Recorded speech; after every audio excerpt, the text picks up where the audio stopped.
ചില ആളുകള് വാളുകൊണ്ട് കുത്തുന്നതിനേക്കാൾ വലിയ കുത്ത് വാക്കുകൊണ്ട് കുത്തും.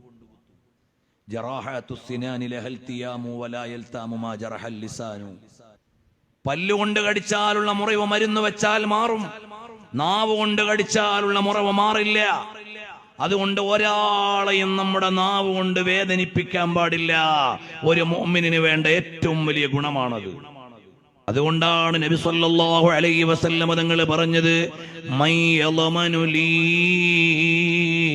ലിമാ ബൈന ലിഹയൈഹി വഫഖിദൈഹി അളമൻ ലഹു ബിൽ ജന്നാ.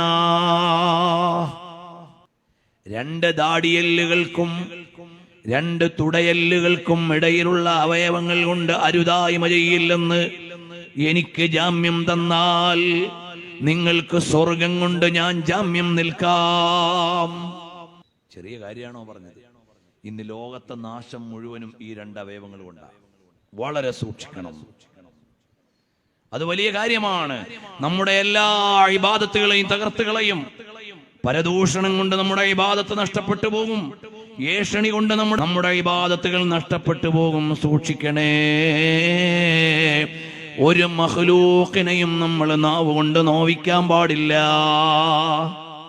അതെവിടെയായാലും ചിലര് മനസ്സിലാക്കിയത് ഞാനൊരു യൂട്യൂബ് ചാനൽ നടത്തുന്ന ആളായതുകൊണ്ട് ആരെക്കുറിച്ചും എന്തും പറയാമെന്നാണ്.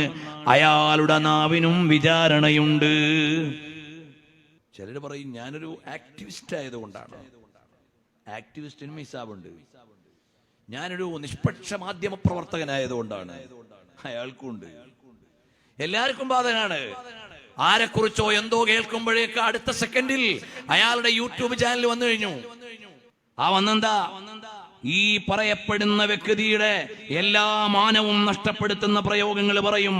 അതിന്റെ റിയാലിറ്റി അറിയാതെ, അതിന്റെ വസ്തുത അന്വേഷിക്കാനുള്ള സാധ്യത പോലുമില്ലാതെ നിഗമനങ്ങൾ വെച്ചുകൊണ്ട് മുറിപ്പെടുത്തുന്നവരുണ്ട്.